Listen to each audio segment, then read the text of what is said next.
most powerlifters are not going to miss meet PRs because they're not strong enough. They're going to miss it ultimately because they don't know how to time their peak. And what shows up in the gym isn't what shows up on meet day.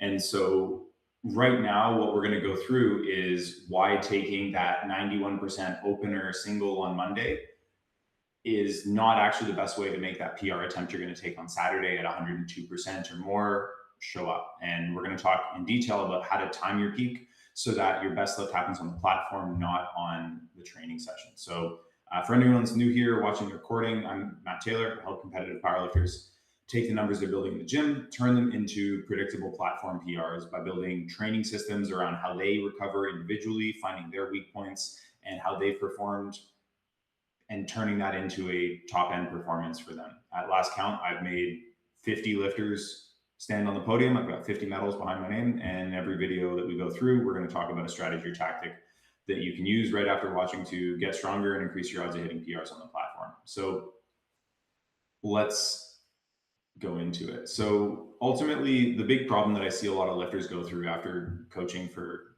12 years now is that a lot of lifters, they're able to build the strength, and by the time they decide to compete, they're strong enough and they're knowledgeable enough about their training to build momentum, but then they'll take dogma as the new thing when they try to transfer that gym strength into a meet. And so what we'll see is that their estimated maxes will continue to climb in training, and a set of 5 at 365 might mean that 410 should be in the bag at their third attempt at their next meet, and they've built that strength. But when meet day comes, that estimated max doesn't really show up, right? And so, there's a pretty high stress scenario here where you can see like attempt 2 and attempt 1 missed. This would be like the worst possible way to go through your attempts. And ideally, what we're always looking for here is just taking a positive trend where training moves up and up and up and up and up, and we have really good sessions and adapt in between. And we want to turn that into 3 white lights, right? Now, Saturday comes around, right? And we see the lifter get under the bar. The warm-ups feel a little off, and they'll call it maybe nerves, just meet day, haven't competed in a while. But then their opener feels a little heavier than it should. That second feels like kind of what they had imagined the third would feel like. And then they're giving them the numbers for their third attempt, and they're saying, hey, you know what? Let's see how it goes. And it's this weird, like if you've ever seen that Zach Galifianakis meme of him doing all the math in The Hangover, like that's the subtext to them handing in the attempt. It's like this weird math thing of how much could I go up? I don't know how much I have. There's some guesswork, there's some hope, there's some nerves, there's some ego. And basically like the whole plan gets derailed because of very little to do with their meet day game plan and a lot actually to do with just mistiming things. And so what we end up seeing is that a lot of lifters follow this sort of standard peaking advice, train really hard, build up some fatigue. You almost want, or typically this kind of advice is accompanied by, deliberate overreaching, where based on sort of the conventional way of doing things, we want to push you past what you can recover from, where we see a little bit of a dip, and then we pull back really hard so that in the deload, you slingshot up and you get this extra boost of performance. But I put that very akin to riding the lightning, and some people can. I'm not going to say it doesn't work, but often what we see is that sort of train really hard, take a single on Monday as sort of the last time you touch some heavy weights, and ultra deload through the week. It works really well on paper, and I think it works well for a lot of lifters who are untested as well, because they can tend to retain their strength for longer with less degradation, meaning that you can spend more time dissipating fatigue with less risk of feeling like stale or underprepared or sort of out of sorts on meet day, right? And like I said, for some lifters, that's going to work, but there's this false bias or false idea that feeling fresh is really what's going to have you perform at your best. And we have to remember that if feeling fresh was the best thing, we should all be basically just going on 2-month vacations right now. I've worked with one lifter ever who that was kind of the case, where he held, how to put this, he held fatigue so uniquely where he got really sick to where he got hospitalized, and his second or third day back from the gym, he pulled what was his 2 rep max for 5. Like he took 500 for 5 on deadlifts a couple of days after being hospitalized for a week or something like that.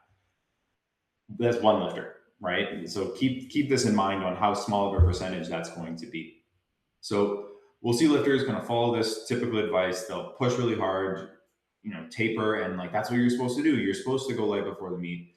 And for some lifters it works, but other lifters, especially if you don't have data on that, you're just sort of taking a blind guess on things. And why I find that this is not the greatest approach, frankly, is that it tends to introduce this whole new variable that we haven't really put into training, right? So a longer taper is going to reduce fatigue more, but you get to meet day and you kind of don't have any wind in your sails, right? Whereas when we have training, if we look at outside of a meet prep block, and we'll get into more detail on this later, when we have training that builds week over week, we kind of know what we're going to hit this week based on how last week went, right? And there's this sort of disconnect between the typical taper logic and what we're doing in training. And that's ultimately where that attempt selection starts to feel like a guess, because you don't have any trends behind you anymore, right? You're not saying, okay, well, last week to this week, I came up 1.5%, and that's been the trend over the block. You're just saying, I don't know, I hope the super compensation works really well. Now, of course, you could go and test this, but if you're trying to figure out sort of a repeatable formula, why not work with the data you already have? And so the real issue ultimately that we run into here is that the taper may have been too long. It's really hard to say. The bigger problem, the bigger fish that we want to fry here is that most lifters never really identified how long it takes them to peak in the first place. And so they're like training on templates without even realizing and saying, well, I should be training with a 4-week block, when they might actually be really good with a 6. They might be really good with a 3, and everything in between, and 4 might be valid too. And so instead of asking, how long should I deload before a meet, you need to switch to a better question, which is, what does my performance look like when I'm in peak condition? And more importantly, when does my performance actually peak, so that I can be as strong as possible on a specific day? Because that is the big difference between competing and just getting strong in the gym. You can just come back tomorrow if you're having a bad day. The meet organizers are probably not going to do that for you, though, right? And so every lifter is going to have a dedicated time to peak where they can build a certain number of weeks in a row. And some at that point, when they reach sort of their peak condition, will need a harder drop in intensities to come back and feel like they can reset the counter. Others might feel worse. And I'm one of these guys where if I back off too hard, more than about 10-15% of weight, I feel very deconditioned coming into my week 1. And so what we have to do in situations like that is get more creative. And ultimately, this is where that generic peaking device starts to really break down, right? It assumes that everyone's going to respond very similarly in a similar way. And to be frank with you, a lot of the longer tapers, like I mentioned earlier, work well for untested lifters, we'll say. And so if your best week, if we want to simplify this, if your best week happens on week 4 of a block and you spent the last week tapering, you might have already missed your window, right? And then the whole meet, the day you've been preparing for, falls off and you fall short because you were ready too early. And if you were good on 4 and the meet's falling on 5 because you added a taper instead of incorporating the meet into your plan, that's where the problems come in, where we see that second attempt feels kind of weird and then you miss the third. And that's why we have to really build the peaking around when you actually perform your best, not based on what it should be, because there's not some universal counter for all of us where at 4 weeks, this is it, that the training block is over. It depends on so many variables, right? And so this is where we get into what I call the meet readiness system. Okay, so instead of asking, how do we make this lifter tired and push them past the edge and then rest them up enough to catch that slingshot effect in an undefined fashion, the question can become, how many weeks can this lifter keep getting stronger before we start to see performance flatten? And we're going to go into a couple examples actually of what this might look like when you're tracking your top sets in just a sec here. And so if we see a lifter that's consistently strongest in week 4, not after a random 10-day taper, but just consistent, keeping to one variable, we put the meat on week 4. And that's the simplest way to explain this in terms of not guessing, but in terms of selecting attempts from there. That's really, really simple because we can go off of recent performances instead of a training block that may or may not have been before we started to go on the downswing. And so step 1 is we need to identify that time to peak, right? So you'll see there's a couple of example lifters here. This is real data from, it's actually myself on the right, and this is one of the lifters I work with. His name's Chad. So we can see different times to peak here. So I have in this blog, you can see if you count them, 1, 2, 3, 4, 5 week time to peak. And this was actually in a time to peak test for myself, where you can see that I build, and while there's a little bit of a lull here, I really peak out at week 5.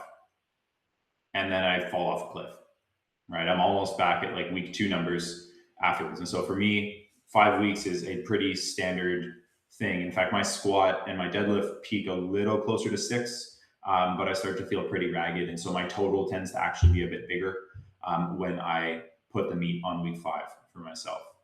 On the flip side, this is my friend Chad, and lifter. I've been working with him for actually since I started for 12 years. And you can see here, it's a little bit more subtle, but we start to see this sort of small drop off in strength. And then he will build pretty linearly once he gets going in the block. And so you can see week 1, small dip, week 2, week 3, week 4, and week 5. And we've tested past this. Week 6 is really ugly. And so this was actually when he had hit his best PRs.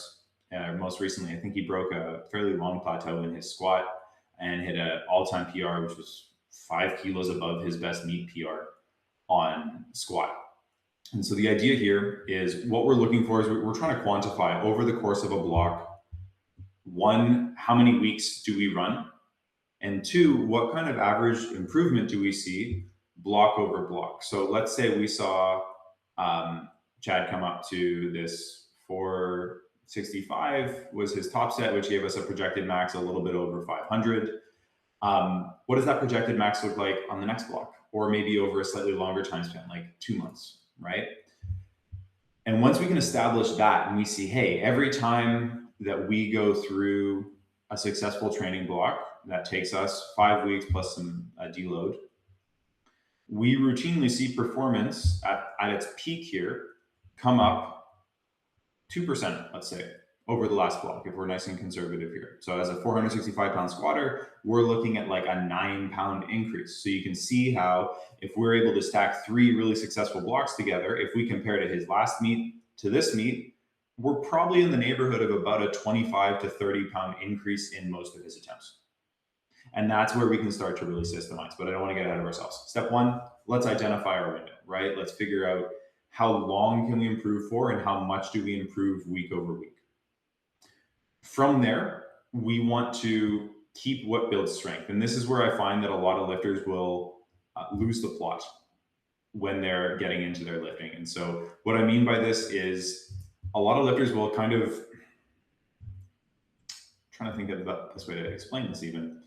A lot of lifters will get strong and they'll get their start with something like a 5x5, right? And so in the months leading into competition, they'll have their ramping 5s and so on. And we're going to talk a little bit more about this in just a moment.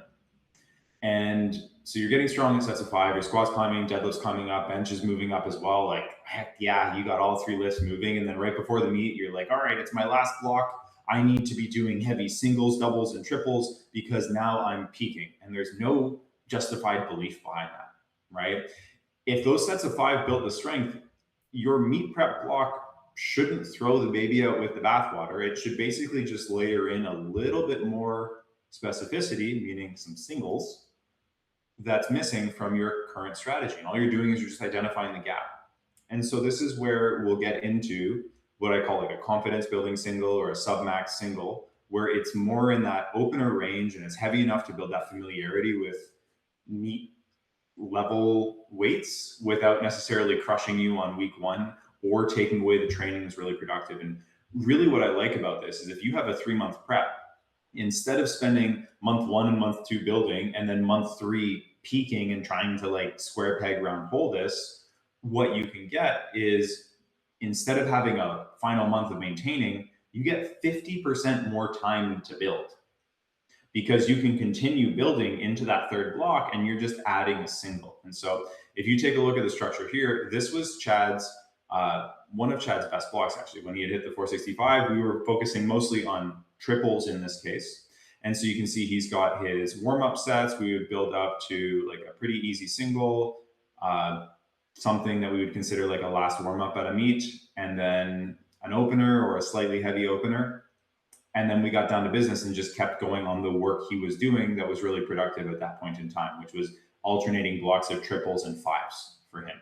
And so we did fives the block before, we did top single and triples on this block. And then if we were going to build into a meet on the subsequent block and we wanted to keep singles for a couple of blocks, we would keep fives. If we had a meet after this block, we would have taken the meet just as we were doing with the triples here. And the idea is, regardless of what rep range you're getting stronger in, you need to be using that in order to continue to get stronger and have more time to keep doing that. And then just give yourself the openers throughout the block instead of saying, okay, it's meet week now, I should be doing that. And then this is where we get into the trend with selecting attempts. So ultimately, good attempt selection isn't something that you're just going to like know on meet day when you show up. It starts weeks out, right? And so if your training trend is predictable, going back to what we've talked about already today with identifying your time to peak and finding what kind of rep ranges work well for you. Is it triples? Is it fives? I have a lifter that does really well with sets at 8 because triples beat her up too much. And so we just add singles to sets at 8. That works amazingly for her. Ultimately, what we're trying to do is we want your attempts to be easy to choose because we're just going off of current data instead of something from a block or a week and a half ago or last peak. We have real information there, and that's what we want to base our opener, our second, and our third off of. And so if you spent meet week trying to figure out like how recovered am I, what do these weights feel like relative to where I should be, it's just a lot of guesswork and it's not really a viable strategy in my opinion. A good peak should really make it feel obvious. And so what we want to do here is simply just take past data. So if you were building with triples, if we go back to this example here, if Chad was taking triples at 415, okay, and this was giving us a projected max of 485, and we noticed week over week, he was coming up, I think we'd identify, if you look at the graph back here, it works out to just shy of 2% per week, week over week. Okay, so we know that week over week, he's coming up 485, 495, perfect. That means meet week, he's probably going to be right around that 505 projected max range. And so we're going to want to set our opener somewhere around 91% of 505 and build from there. And so we can talk in a little bit more detail on that in a moment. But ultimately, this works because it stops treating peaking like this calendar event that you're supposed to do and here's how you're supposed to do it, and treating you kind of like a math problem, and instead identifies like how do you as an individual athlete respond to training, and let's capitalize on that as opposed to trying to fit you into a program that works for everyone else. And so ultimately what we're trying to do here is timing your strongest performance so it lands on meet day. And that means knowing when do you tend to improve, when do you tend to flatten off, and is backing off something that's worthwhile doing, or is it something that might actually result in a net negative where you might not feel as coordinated or in the groove, or most importantly, as strong, right? Because most lifters, they're going to be able to see the numbers that they hit, but they don't know what the trend means, or they haven't stuck with a given pattern of training for long enough to even have a trend in the first place. And then they show up on meet day and they just have more noise and more data, and it's absolutely just rattling to try to go through that because you're like, I don't know, let's just try to go heavier, I guess. And if we can systemize this instead and say, okay, well, based on my data from me, I'm going to build a model around what my actual response is to training, and then not base that on numbers that I do on meet day off some like Reddit thread that I found. And I'm just going to go off of what I have and where I should be based on what every other block of training has said I should do. Amazing. There you go. And then it just takes a lot of the stress out. And so again, if you're seeing, hey, 2% improvement week over week, and you see your max is, let's say 300, this week, you can base your numbers off of a 305-pound max next week, if that's the final week of the block for you and that's meet week, and you're starting to make it into a little bit more of a calculatable problem, if you will. So one lifter that I work with is Zoe Farago. So she was building strength consistently. We started working together last year. She was doing pretty well. She had done her first powerlifting meet, but the structure really wasn't there. And the funny story is I met her at the meet and we started talking a little bit about attempts, and it became fairly clear to me that she didn't really have a reliable process to systemize that. And there was no real framework for knowing what her training was actually telling her, right? Like the data was there. She was getting stronger, but she didn't really know, okay, how should I organize this? Right now, fast forward 8 months of working together, she got all the way to Westerns, which is the picture you can see over here. And in 8 months following the coaching with me, so using this meet readiness system, just looking at her squat alone, she added 33 pounds to her third attempt squat, right? She squatted 358 at like an 8.5 RPE. That third attempt was one of the building pieces that we used in building that silver medal performance for her at regionals. Keep in mind, this is her first regionals, and she podiumed at it. One other detail with that is she was the only lifter to go 9 for 9, right? There was another lifter that we were battling it out on total, and it was going to be the difference for her between bronze and silver. And the other lifter did not go 9 for 9. And her pulling her third deadlift, again, just working out what is Zoe's sort of best case scenario going to be today and training into the meet as opposed to just throwing a light week on and hoping it works out with a ton of variables, was a big part of what moved her from third to second. And building that total higher than competitors means winning and ultimately just being more precise, especially at those higher level competitions, allows us to have that competitive edge because we can start building our total earlier in the day and managing fatigue with the attempts, which is probably a great conversation for another training. So we're continuing to work together, and she's on track for another 30 pounds this year on her squat. And we're honestly, I don't feel like very far off from a 400-pound squat as a 160-ish pound lifter, give or take. So I'm really excited to keep going with things. But the idea here is build predictability, and then you can build a total and become more competitive with that. So it's not always just about the PR, but you can also start to leverage that into actually beating other people and becoming more competitive and standing on a podium as you get into more advanced aspects of the sport. So this is ultimately why I don't like choosing attempts based on how a single felt 4 days before the meet or 7 days before the meet or whatever it may be. I much prefer to use the trend because that's something that we can repeat a lot more times over the course of a year in training.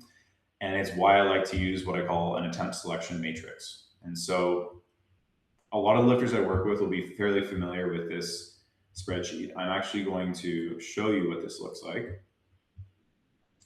Let's go here. And we'll share that. And so if we take a look at the attempt selection matrix here, what we can see is we've got a lot of ways we can go and sort of calculate what's going on here. Okay. So we're going to use a current 1 rep max. And the idea with this is it gives us sort of a bad, medium, and great day option for all three. Simply, we're going to take what was our most recent builder set that we did. So if we go back to Chad's example, if he took like 410 for the triple and that was giving him a projected max of 485, right? We would say there's 485, or we can get even more specific with it. If we know on week 3, he's seeing 485 with a planned progression of about 2% week over week, we could put 494 because that's where I expect him to be in peak condition at the end of the training block on meet day. And then from there, it's going to simply spit out some percentages for us and loads in kilos and pounds, because most of the meets you're going to go to are in kilos, but a lot of us read in pounds still because of the plates that we use.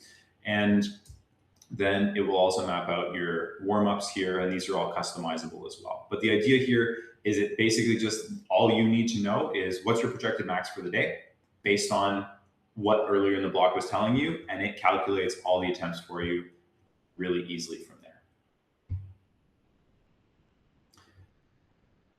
Ultimately, instead of like wondering, okay, do I have the numbers today? How heavy should I go? How much should I push to get to the PR? You can basically walk in and say, okay, this is what my training says I'm ready to do.